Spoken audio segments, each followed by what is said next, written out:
Don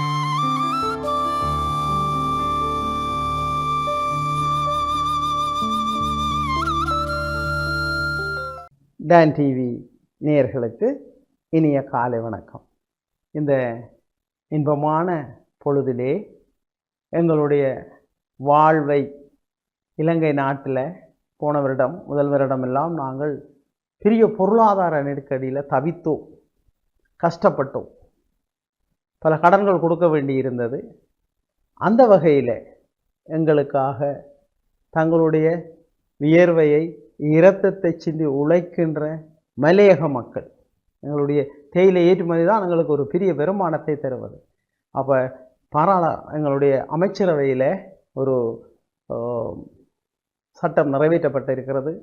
மலையக மக்களுடைய அந்த லயன்கள், அவர்களுடைய அந்த தகுதியற்ற வீடுகள் எல்லாம் மிகச்சிறந்த முறைமைப்படுத்தப்பட்ட அழகான வீடுகளாகவும் அவர்களுடைய பிரதேசங்கள் அழகான கிராமங்களாகவும் மாற்றப்படுவதற்கான அமைச்சரவை அங்கீகாரம் வழங்கி இருக்கின்றது.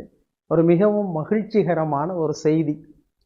அதே போல மலையக பாடசாலைகளை அபிவிருத்தி செய்வதற்கான செயற்திட்டமும் இந்த ஸ்மார்ட் போர்டுகளை 100க்கும் மேற்பட்ட மலையக பாடசாலைகள் வழங்கி அந்த பிள்ளைகளுடைய கல்வியிலே ஒரு மாற்றத்தை ஏற்படுவதற்கான செயற்பாடுகளும் மேற்கொள்ளப்படுகின்றன. நிச்சயமாக இது மிக உயர்ந்த வகையிலே வரவேற்கத்தக்க விடயம். அந்த மக்கள் அந்த குளிரிலே அந்த பிரதேசத்திலே மிக போராடி இந்த நாட்டுக்காக இவ்வளவு நாளும் உழைத்த மக்கள். நீங்கள் பார்த்தீர்களானால் ஈரான் நாட்டுக்கு பெருமளவு இந்த எண்ணெய் இறக்குமதியில் கொடுக்க வேண்டிய காசு 600 பில்லியனுக்கு மேல் அமெரிக்க டாலர். ஆனால் இன்று என்ன நடந்தது என்று சொன்னால், இந்த தேயிலையை அப்போ காசாக கொடுக்க முடியவில்லை. எங்களுடைய உற்பத்தி செய்த தேயிலை இந்த வருடம் ஈரான் நாட்டுக்கு கொடுத்து அந்த கடனை படிப்படியாக அடைத்து முடிக்கிற நிலையில் இருக்கிறது. இதற்கு காரணம் இந்த மலையக மக்களுடைய மிக கடுமையான உழைப்பு. அந்த மக்கள் இரவு பகல் உழைத்த அந்த பெறுமதியான உழைப்பின் மூலமாக எங்களுடைய மிகத்தரமான தேயிலை, உலகத்திலே நம்பர் 1 தேயிலை ஸ்ரீலங்கா, இலங்கையுடைய தேயிலை.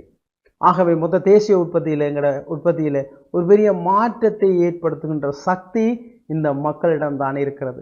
ஆகவே அந்த மக்களை வலுவூட்ட வேண்டும். ஆனால் பல அரசாங்கங்கள் அவர்களை வலுவூட்டவில்லை. இது மிகப்பெரிய குறையாக இருந்தது. ஆக ஒரு நல்ல செய்தி வந்திருக்கிறது. அந்த கிராமங்கள் எல்லாம் மிகச்சிறந்த கிராமங்களாக, தரமான கிராமங்களாக இப்போ இந்திய அரசாங்கமும் உதவி செய்து ஒரு மிக பல வீட்டு திட்டங்கள் ஒரு புறம் நடைபெற்று கொண்டிருக்கின்றன. வீடமைப்பு அதிகார சபை ஒரு புறம் செயற்படுகிறது. அமைச்சரவை இப்பொழுது பத்திரத்தை நியமித்து பிளான் எல்லாம் போட்டாச்சு. உடனடியாக செயற்திட்டம் ஆரம்பிக்கப்படுகிறது என்ற வகையிலே அந்த மக்களுடைய பொருளாதாரம், வாழ்வாதாரம், கல்வி, சுகாதாரம், பண்பாடு, கலாச்சாரம் எல்லாமே தர நிர்ணயப்படுத்தப்பட வேண்டிய சூழல். அந்த தர நிர்ணயத்தை ஏற்படுத்துகின்ற பொழுது அவர்கள் மேலும் வலுவானவராகுவார்கள். அடுத்த ஒரு செயற்திட்டம் இப்போ பிளான் பண்ணிட்டார்கள். அந்த மக்களுடைய கிராமங்களை சுற்றியுள்ள அந்த தேயிலை தோட்டங்களை அவர்களுக்கு உரிமையாக்குதல். சிங்கள மக்களுக்கு அப்படி உரிமையாக்கி விட்டாச்சு.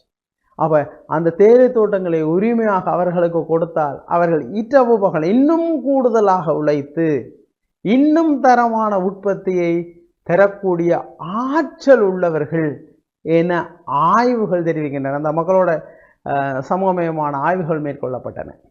ஆக நாங்கள் இன்னும் உழைப்போம், இரவு பகலாக உழைப்போம், அருமையான உற்பத்தியை தருவோம். அப்போ வின் தியரி சொல்வார்கள்.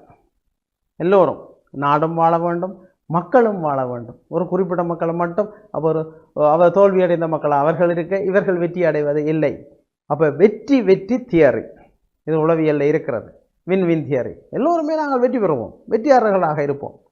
இவ்வாறு பொருளாதாரத்தில் ஒவ்வொரு துறையிலேயும் நாங்கள் கைத்தொழில், ஏற்றுமதி, உள்ளூர் பொருளாதாரம் இவற்றை கட்டி எழுப்புகின்ற பொழுது எங்களுடைய மக்களுடைய வாழ்வாதாரம் ஒரு மிக உயர்ந்த நிலைக்கு செல்லும்.